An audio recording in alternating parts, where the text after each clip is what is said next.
Last week, Governor Gavin Newsom outlined a plan to crack down on retail and property theft. Joining us this morning, District Attorney Summer Stephan. Good morning, and always good to see you. Good morning. Let's talk a little bit about this plan. What are your thoughts? What do you think about it? Well, I'm excited that the governor made this announcement, bringing attention to this really devastating issue that really needs attention. It's just that the plan under the law doesn't go far enough, because the issue is that Proposition 47 was passed by the people, and it allows people to steal every day of the year multiple times. And if it's under $950, so like a slow bleed to all these businesses, it's always a misdemeanor. And so it has to be changed by proposition. When the people pass something, the people have to change it. So we're hoping he will support an initiative that's before the Attorney General, that's the Homelessness, Drug Addiction, and Theft Reduction Act, that will really make a difference. So what he's proposing is good, and we're going to support it, but it's not going to be enough, and many of the parts may be reversed by the court because it's not going back to the people.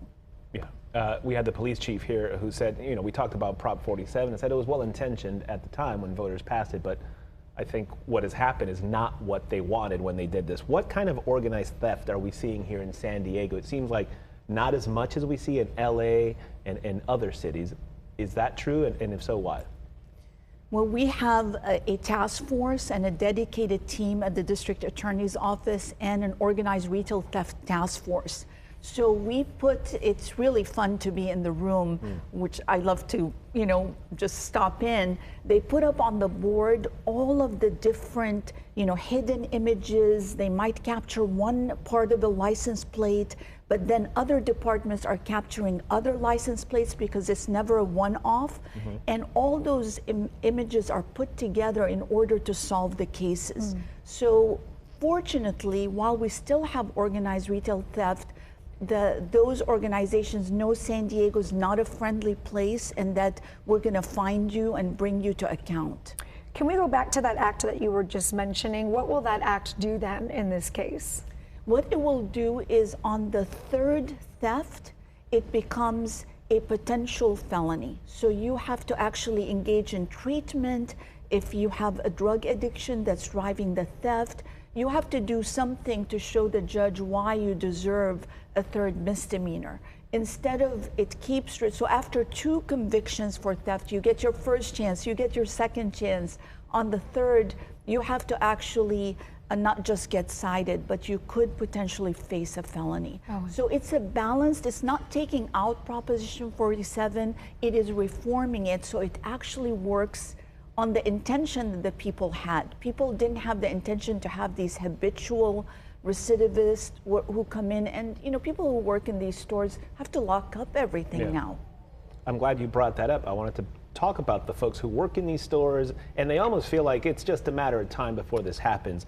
What are they supposed to do if they witness something like this? Because we see all the cell phone video, we see the security camera video. People just kind of stand back and not to overuse the term brazen, but these robbers know nobody's going to do anything, as they shouldn't, because a lot of these corporations say to their employees, don't get involved. If this is happening, let it play out.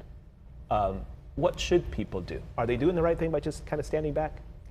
Well, I think each person has to make a decision. We want people to be safe, but the number one thing we want is for people to capture as much information and report it. Unfortunately, under the law, they report it, but because it continues to be a misdemeanor, I've been to stores where they show me the same person has had 27 cases in 27 cases in the same month. But every time they call the police, it is a citation because it's a misdemeanor.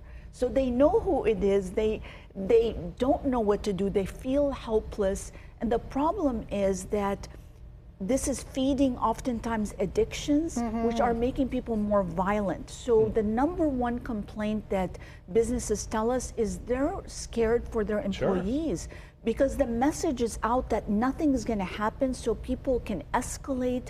They threaten their employees. So we want everything reported.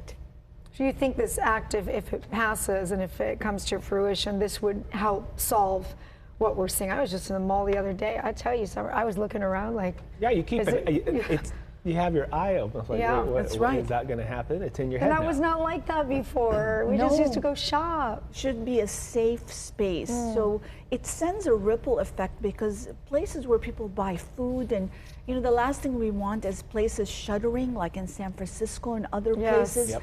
We feel like we have our finger in the dam, but what we need is a real change in the law. Since 2014, since this passed, homelessness in California has gone up by 51%. Wow. In most of the other states, it's gone down by 11%. So we feel that the data shows it is directly related to the rampant use of drugs. That's always a misdemeanor. You can possess every day of the year. Cops can see you use right in front of them. It's still going to be a misdemeanor. And then with theft, the same. You can do it every day. It's not, I don't believe this was the intention. The problem is the title of the proposition in 2014 was the safe schools. Right. Who doesn't want safe schools? Right. But that was not really the result. Is there any chance anybody trying to just get rid of Prop 47 altogether? Are we just going to continue to amend it? Or is that something that's being discussed? Or That's not? what you can't amend it. So the governor is making proposals. Some of them work, but most don't work because you have to put it back for the people to vote. So For we the vote, have a yes. proposition that will fix that, will balance it.